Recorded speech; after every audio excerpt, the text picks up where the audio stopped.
You do not stop a lightning invasion with exhausted troops and borrowed time. That was the rule. Everyone knew it. In the summer of 1950, there was one truth military planners accepted without debate.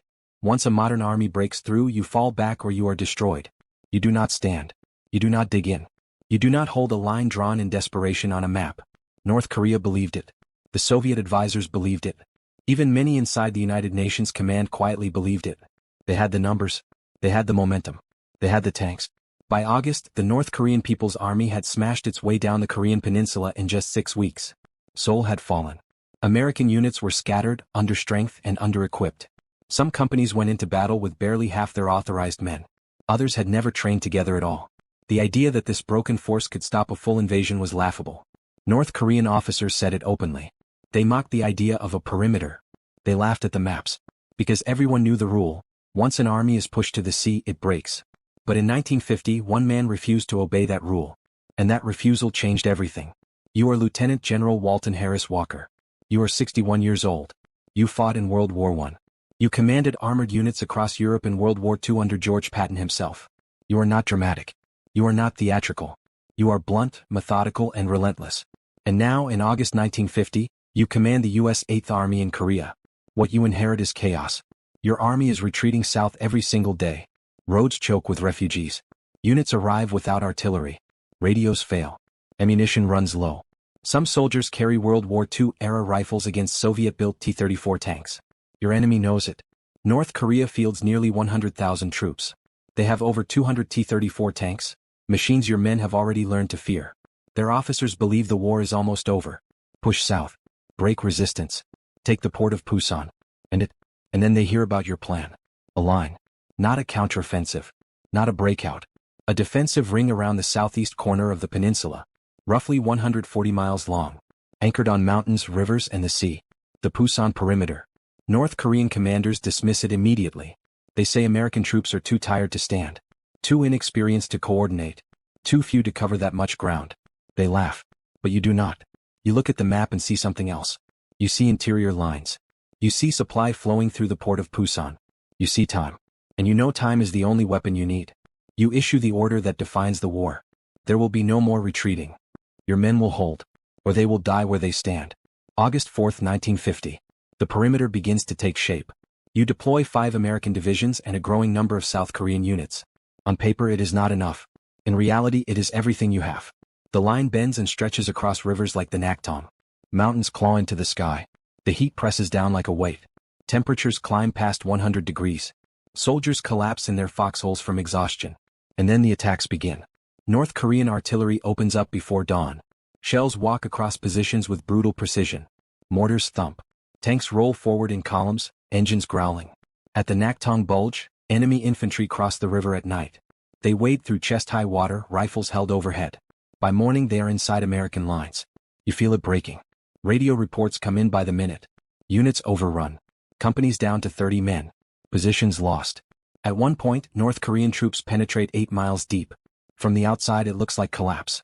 North Korean commanders press harder. They believe one final shove will shatter the line. They commit reserves. They throw everything forward. And this is where your decision matters. Instead of pulling back, you counterattack into the breach. Artillery fires point blank. Tank destroyers roll forward into smoke. Infantry charge hills already lost once that day. You order units to hold ground measured in yards, not miles. One ridge. One bridge. One road intersection. At the Naktom, U.S. artillery fires over 13,000 rounds in a single day. The ground shakes. The river turns red.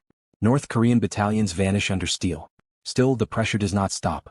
In early September, the enemy launches its largest coordinated assault yet. 5 divisions hit the perimeter simultaneously. It is the last gamble. South Korean units bend. Some break. North Korean troops pour through gaps, believing the end is finally here. And then something changes. Every day you hold, more ships arrive in Pusan. Every day you hold, more tanks roll off docks. Every day you hold, more aircraft fill the sky. By mid-September, the 8th Army has doubled in strength. North Korean soldiers begin to notice something unsettling. The Americans are not running. They fight at night. They counterattack at dawn. They bring artillery wherever the enemy appears. The laughter stops. At Hill 303, surrounded American troops are captured and executed. When word reaches U.S. command, retaliation is immediate and overwhelming. Enemy units are annihilated where they stand. By September 15th, North Korean forces are exhausted. Their supply lines stretch impossibly thin. Their casualties mount into the tens of thousands. And then, behind them, another blow falls. If you find this kind of forgotten history as fascinating as we do, we'd be honored if you'd hit that subscribe button. We believe these stories of courage and sacrifice deserve to be told. And by subscribing, you help us ensure they aren't forgotten. What North Korea does not know, what they cannot know, is that the perimeter is never meant to win the war. It is meant to hold it in place. On September 15, 1950, United Nations forces land at Incheon, far behind enemy lines. The invasion succeeds beyond all expectations. The moment Incheon breaks open, the Pusan Perimeter transforms from a last stand into a trap. You order the breakout. 8th Army surges forward. Units that spent weeks fighting for survival now advance north at speed. North Korean formations collapse under pressure from both directions. The army that laughed at a perimeter is now fleeing through burning towns and shattered roads. By October, Seoul is liberated. By November, UN forces cross the 38th parallel. Strategically, the stand at Pusan saves South Korea. Without it, there is no Incheon. Without Incheon, there is no counteroffensive. Without those weeks of stubborn defense, the war ends before it truly begins. Enemy commanders later admit it plainly, they never believed the line would hold. Lieutenant General Walton Walker does not live to see the war's end. In December 1950, he is killed in a vehicle accident near Seoul. He is 61 years old. The soldiers who fought under him remember one thing above all else. He never ordered them to retreat. Many of the men who held the perimeter were barely out of training. Some were teenagers. Others were veterans who thought they had already survived one world war and would never see another battlefield. Together they held a line the enemy laughed at. Today, the Pusan Perimeter is rarely mentioned outside military history circles. It lacks the drama of a landing or the symbolism of a capital city. But it is the reason South Korea exists as a nation. Because sometimes, history does not turn on bold advances. Sometimes it turns on refusing to move. If this story moved you, please hit that like button. Every click tells the algorithm this piece of history is worth remembering. We're dedicated to rescuing these forgotten stories from the archives. If you want to join us on this mission, please subscribe and turn on notifications. Where are you watching from? Drop a comment with your city or state, and tell us if someone in your family served. Thank you for ensuring that Walton Walker and the tens of thousands of men who held the Pusan Perimeter do not disappear into silence. They deserve to be remembered from the archives. If you want to join us on this mission, please subscribe and turn on notifications. Where are you watching from?